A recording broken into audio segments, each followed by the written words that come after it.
Star Wars Episode 4 A New Hope. This movie was a big deal. This movie is the greatest thing I've ever seen. Really? Yes. Let's get into it.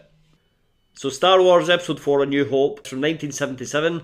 It lasts 2 hours 1 minute. It stars Mark Hamill as Luke Skywalker, Carrie Fisher as Princess Leia, Han Solo, Harrison Ford as Han Solo. Well done. And Alec Guinness as Obi-Wan Kenobi. Honest, this is so good. I don't know how I've never seen this before, because this is the greatest thing ever. Right, relax. We don't need to speak too much about the movie because you know what it is, you know Star Wars. Yeah, when you were watching it, you kept calling it Star Wars. It's Star Wars Episode 4 A New Hope. Well, yeah, but that's because when I was growing up, this movie was just known as Star Wars. Any other movies were known as their own titles because there was 3 of them. There's more? Well, yeah, there's Star Wars, then there's The Empire Strikes Back. What's that? Well, that's Chapter 5. And then Chapter 6 is Return of the Jedi. Alright. Let's watch them right now. Well, let's make the video first. But for years, that's all there was. So we didn't know them as Star Wars Episode 4 A New Hope, Star Wars Episode 5, The Empire Strikes Back, etc. We just knew them as Star Wars, Empire Strikes Back, and Return of the Jedi. Right? And then things changed because they brought out more. Episode 7, 8, 9, 10. No. Actually, episodes 1, 2, and 3. What? Like prequels, exactly like prequels. So I don't know Star Wars that well, but I think it's something like Star Wars Episode 1, Baby Darth Vader, or something like that.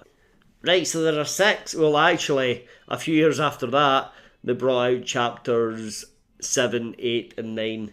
What are they called? I've got no idea, man. So there are 9 Star Wars movies. Yeah, but then there's also Solo, there's also, I don't know what's called, Rogue One? Does that sound right? I am going to be busy. You're going to be busy. I'll leave you to it. No. Yes. No. We are watching them all for this channel. We're not. Anyway, do you know the tagline for this movie? Yeah. A long time ago, in a galaxy far away. Which is also how the note near the opens. That's right, we get a scroll. Also, before the scroll, you get incredible music starting.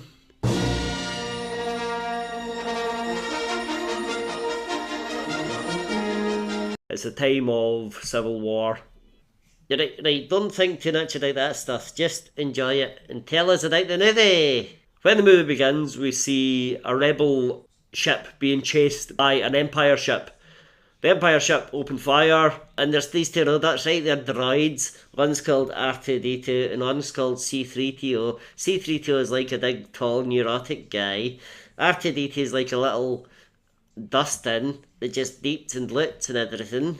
You can't understand him, that other people can, apparently.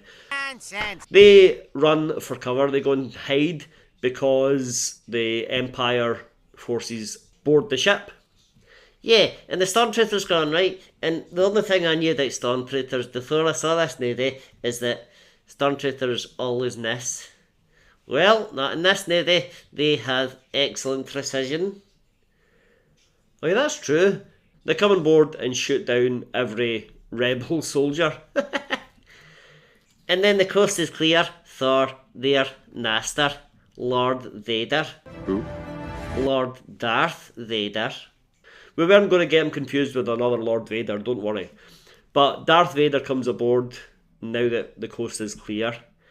Seems a bit cowardly. No, he's just smart. Anyway, he comes aboard and he's looking for something. It's the building plans for his new space station, the Death Star. And the Death Star is this huge thing. It looks like a planet. People think it's a moon or something. Yeah, they do, because it's so huge and it's perfectly round, and Darth Vader believes the rebels have got the plans to it. I don't really know why he's so worried. Well, it'll become evident. I guess so, but I mean, chances of anything happening from having those plans are very, very small, unless, stay tuned. So Vader questions and kills the last remaining soldier on board. Meanwhile, the stormtroopers are sent off to search and see what they can find. They find Princess Leia, who's hiding out. Yeah, and instantly shoot her. She's not dead, she's just like stunned. And they're like, she'll be okay. All friendly like. Even though she just killed one of their men. Yeah, that's true. So they drag her away, unconscious, take her back to Darth Vader. Darth Vader plans to question her, but before he can, he notices there's a shuttle being launched from the ship. An escape pod has been launched from the ship.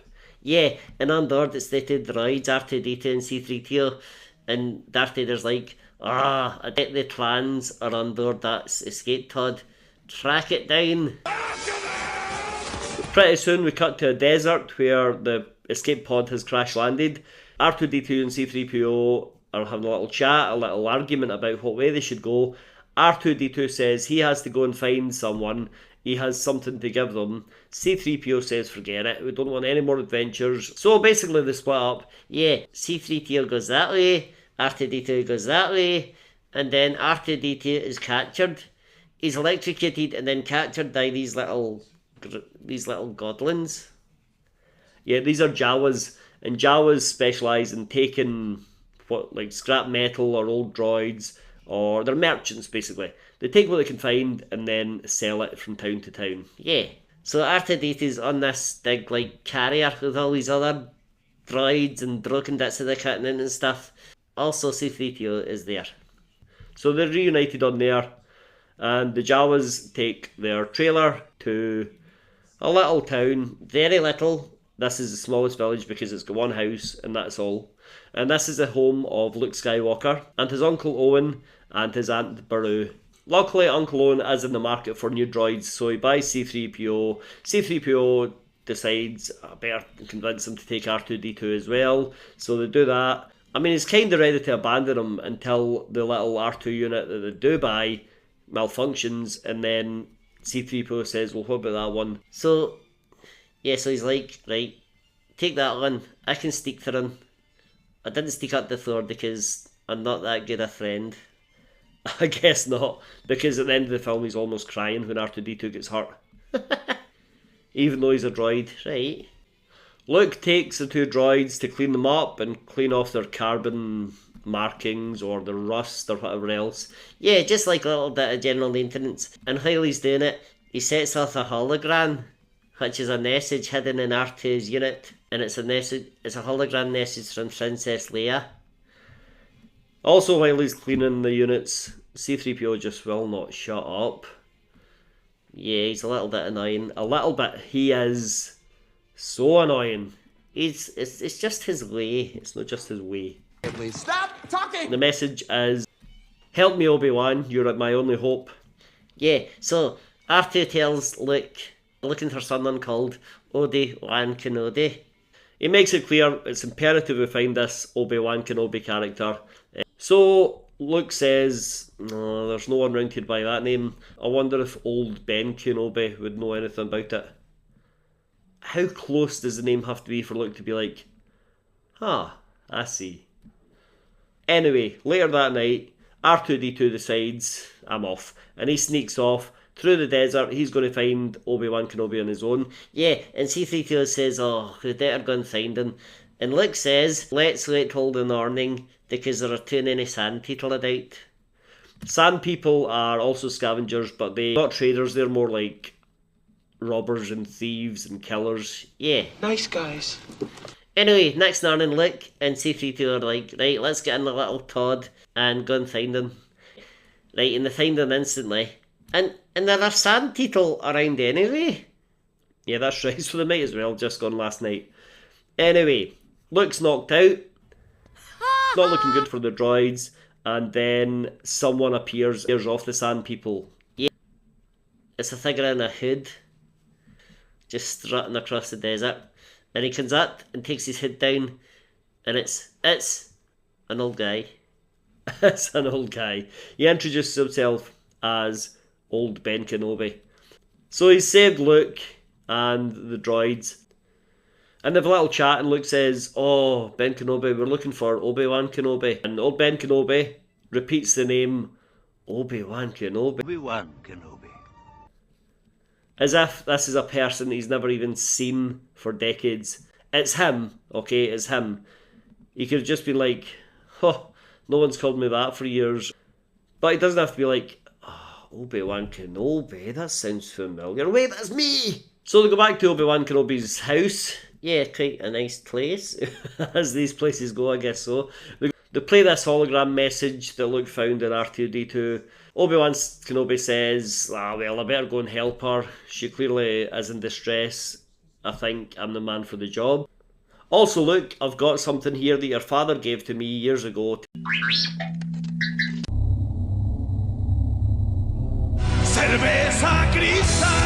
I've just decided to keep hold of it until now. It's a good job you were almost killed by sand people today, I guess. Anyway, do you want to come to this planet with me? Alderaan. Yeah, and Luke says, "Oh, I'd love an adventure, but no. I have to work on the Uncle's farm. He's gone crazy because I suggested leaving home." But Obi-Wan tells Luke all about the Force, about being a Jedi, all this stuff. And then Luke's still like, "Nah, I better go and work on the farm." Yeah, so he goes home, right? He goes home that day, and Aunt Drew and Uncle Owen are dead. Yep, the whole place has been burned to the ground, and his family, his only remaining family, is dead. His only surviving family, as far as he knows, huh? You'll see. Oh my goodness. Chewbacca's his dad. No. So he's sad for about a minute, and then he walks back to Obi-Wan Kenobi's house and says, "Okay, let's go to Alderaan." But they need a lift to Alderaan. So they go to the Cantina bar. Mos Eisley Cantina, and you'll never find a no wretched tithe of scum and villainy. Now, Luke's farm and family were burned to the ground by the Empire. Stormtroopers had tracked the droids and had tracked the escape pod that the droids were on, and so now they're looking for droids. And we meet some stormtroopers on the way to Mos Eisley. Yeah, and Obi-Wan Kenobi is like, "These aren't the droids you're looking for." And they just delete them. They're like, "Alright, see you later, Nate. Thanks for being so honest." He's using mind control. This is Jedi mind trick. That makes sense. Yeah, he says Jedi powers can work great on weak minds. That did. Yeah. So we get into the Mos Eisley Cantina, and it's filled with these weirdos. There's a banging tune going on. You think this is a banging tune? Yeah. Right,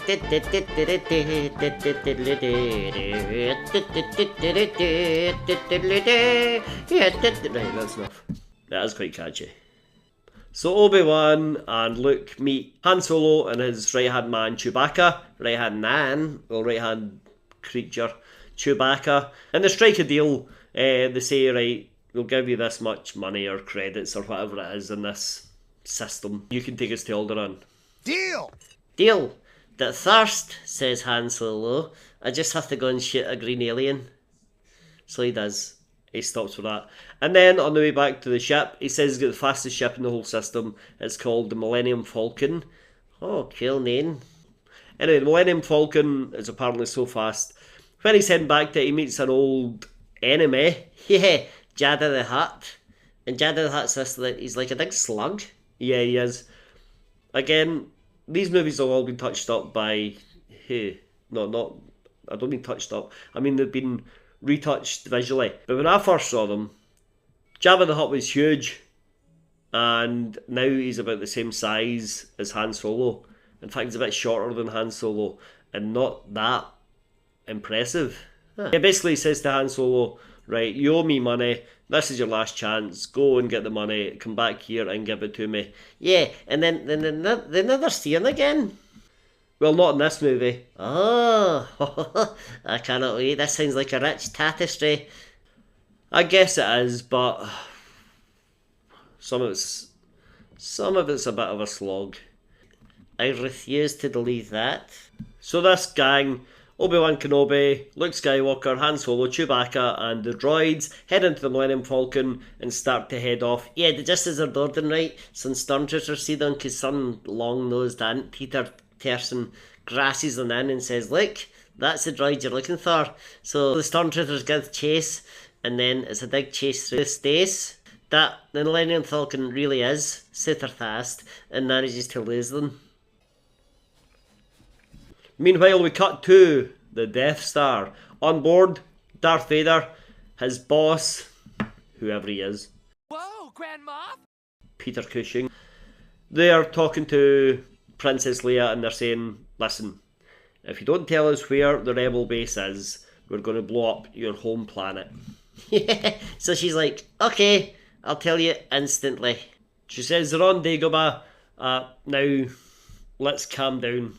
Yeah, and then Darth Vader's boss is like, oh, you're so trusting. Watch this. And then he blows up their home planet anyway. Our home planet? Millions and billions of people dead? Oh, that's a bit much. Yeah. Oh well. And then I see Obi-Wan Kenobi and he's like, oh. Felt a great disturbance in the Force. It's like a million voices cried out in once and then they're all silenced. Is he psychic? Well, this is the thing with the Force. It's kind of like a bit mystical, a bit psychic, a bit religious, a bit kill, if you say so. But in a lesser series of movies, they would play around with the Force so much it would become a completely diluted version of what it started out as. It's my problem with most modern Marvel products, because they've given us alternate timelines, they've given us power to switch between timelines and realities and all this, so anything can happen now. It's taken away a lot of the fun and almost all of the danger. So it's like... Meh. Star Wars seem to have stayed true to what the Force means. They haven't said, oh, by the way, we forgot to tell you, the Force also means you can breathe underwater, or you can turn invisible, or whatever. As far as I know, but I haven't seen them all. You will soon. Anyway, the Millennium Falcon is flying along quite happily, and then they come up near what they think is a small planet, but this is the Death Star. Yeah, so they start getting pulled in towards it because it's Tractor Dean pulls them in. There's no escape. They're being pulled into the Death Star. They will surely be captured, questioned, and killed. Yeah, you'd think so. That they managed to hide. They managed to get off the ship and hide under the floorboards of the Death Star. No idea how that happened. Did they jump out while it was being pulled in? Did they wait till it landed? And then luckily there was absolutely no guards around, no stormtroopers around, and they thought, right, let's get out and just hide under the floorboards. What happened? I don't understand. Doesn't matter. Right, okay. They find two stormtroopers on their own, murder them, and take their outfits. Yeah, so now Han Solo and Luke Skywalker are dressed as stormtroopers. The droids go into a little room to work on the computers, and Obi-Wan Kenobi says, right, I'll go and try to find the button that releases the Tractor Beam so they can just fly on out of here. And Chewbacca, he acts like a prisoner. That's right, and they go into this room and just kill everyone. Yeah, our heroes, yeah. Luke runs off, he finds Princess Leia in a cell, rescues her. My hero. So Luke, Han Solo, Princess Leia and Chewbacca are run along a corridor. They get into a bit of a gunfight. They save themselves by diving down a garbage chute, and they find themselves in this garbage room. Yeah, and there's some sort of monster or something underneath the water, because it's all like snaily bin water. Yeah, it's snaily bin water. Yeah, and then the walls start going in, because it's a trash compactor, and it's going to crush them all to death. That just before it does, Luke manages to radio R2-D2 and say, switch this thing off. I don't know why he waited so long. There must be a reason, I don't know. But they're fine. They head back towards the droids and the Millennium Falcon. And the Millennium Falcon. And the Millennium Falcon. Oh my god. And the Millennium Falcon. Phew. But they do get to the droids to say, right, come on, let's go. They get back to They're almost at the Millennium Falcon, ready to take off, and then they see Obi-Wan Kenobi. He has come face to face with his old student, I guess, Darth Vader. Yeah, and Darth Vader versus Obi-Wan Kenobi. This is like Stone Cold Steve Austin versus The Rock. It's a pretty iconic moment. It's not the greatest cinematic fight I've ever seen. It is. It's of its time. It's a bit slow. It's a bit, it's fun. It's really surprising what happens.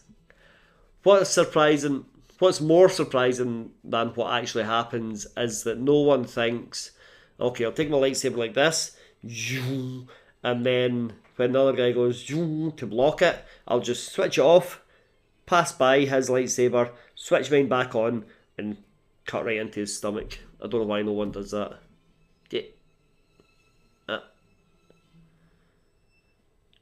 Just shut up. Right. I'm just saying, lightsaber logic doesn't really make sense. Now, this fight ends when Obi-Wan sees Luke Skywalker is watching, and he just gives up the fight and lets Darth Vader murder him. He's like, a little grin, and then dead. I was shocked. There's a reason he did it. He said to Darth Vader, if you strike me down, I'll become more powerful than you can imagine.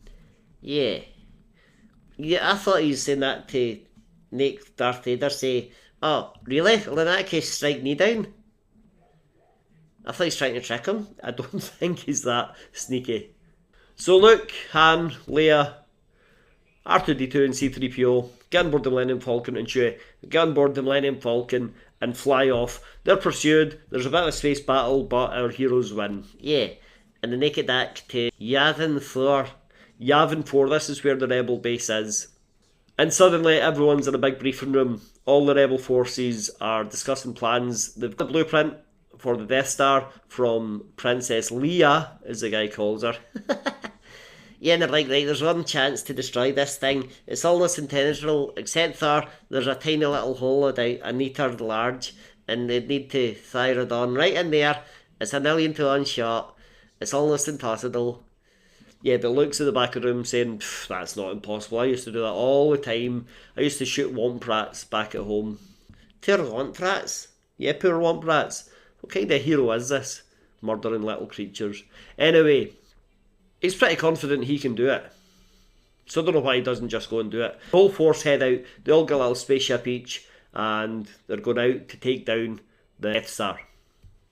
But the Death Star is coming to them, because Darth Vader had planted a tracker on the Millennium Falcon without anyone knowing. Sneaky. Yeah, pretty cool little crafts. Yeah, they're cool little X-Fighters, I think that's what they're called. Yeah, sure. Princess Leia obviously stays behind. What do you mean, obviously? Well, she's a princess, she's not going to get her hands dirty, is she? Sorry, Your Majesty. Han Solo and Chewie say, this isn't our fight. Thank you for the payment. Goodbye. They're like, yeah, we've got an honey. Catch ye. And Luke's saying, oh, these people could really use your help. You'd be such a great asset. And Han Solo is like, this isn't that fight. I did my job. I did the deal. I fulfilled my contract that you and that old guy gave us. And now it's time for me to leave. He's right. He's quite right. I mean, if he's not got a dog in the fight, then why get killed for it? Exactly. So because the Death Star is heading towards them, before they know it, they've met the Death Star. Someone tells Darth Vader, the X-Fighters they're using are too small to target with our blasters. We'll have to go and take them out individually. Yeah, so that's what they do. They send out their own little TIE fighters. Darth Vader even joins the fight. He doesn't sit at home just twiddling his thumbs, barking orders. He's well into it. He is well into it. He's a pretty good leader.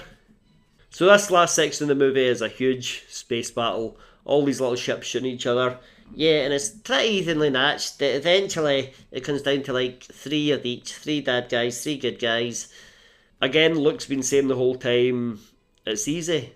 It's not a hard target. I've used targets smaller than that before, plenty of times.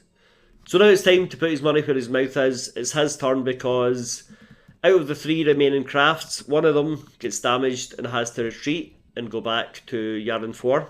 One of them is blown up, the pilot killed, like all the others. Yeah, all the others before that. And now it's just Luke. Yeah, and he's being chased, right? He's being chased by Darth Vader and 2 other little bad guy shits. It's not looking good, but then the other 2 bad guy ships are taken out. Yeah, the Millennium Falcon appears behind them. It's like, hey, I'm Han Solo and I'm Dak. Also, here's Chewie. So Han and Chewie saved Luke's butt. Yeah. Also during this, R2-D2 is shot directly. I think he's dead. It seems that way. Anyway, Luke is starting to lose confidence. He's thinking, oh, I don't know if I can do this. I know I've been talking about it. I know I've practiced this shot without realising I was practicing for anything all my life. But, oh, it's scary. And then he hears a voice saying, just let go, Luke. Use the Force. He switches off his computer because he heard the voice of Obi-Wan Kenobi. So he does, he lets go, trusts his instincts, presses a button, fires right into the Death Star. Yeah, just at that minute, the Death Star's like, right, let's blow this planet up. And they're about to press the button to do it. But then they blow up. Excellent timing, Luke. And Darth Vader is like, what? So the Death Star is destroyed. Darth Vader is flying through space somewhere in a little spacecraft. Our heroes return to some planet. And Princess Leia is giving Han Solo and Luke Skywalker a medal. That not Chewbacca, like, because he's hideous. I don't know if that's why she's racist. I don't think that's... Typical. R2-D2 is fine, he's alive. Yeah, C-3PO is like, oh, I'm so glad. I'll give up all my tarts to save him, even though I'm a heartless droid. Even C-3PO's got a shiny new look. Luke Skywalker. No. Everyone poses for the camera. A nice heroic shot of everyone. Job well done. And then that's the end. And then more kick-ass music. The music all through this film is pretty good. Not necessarily that bit, but yes. But that's it, Star Wars. So what did you think? That honestly, that's the best thing I've ever seen. I cannot wait to see the rest of them. How many are there? I did 20, something like that. I love this so much. This has opened up a whole new world for me. Star Wars does seem to have that effect on people. I don't understand why. But wait, you can't say anything. I'm not having a go. Yeah, I'm not slagging it off at all. Everyone's got their own favourite fandom. Oh, this in Lord of the Rings thing, had it. That is great as well. That was not great. That was rubbish. No, it wasn't rubbish. Anyway, what'd you watch? Police Academy? No, that's... For me, it was always the Marvel Universe. Huh? Oh, Elektra and all that. No, the actual Marvel Cinematic Universe. We've not watched any of them yet, have we? No, I don't know who you're talking about. Okay, well, we're going to watch one of the Marvel Universe movies soon. But let us know what you thought of Star Wars Chapter 4, A New Hope. Give us a like, hit subscribe, watch another video, leave a comment, send me a song, send me flowers, watch Star Wars. Right, calm down. We'll see you next time.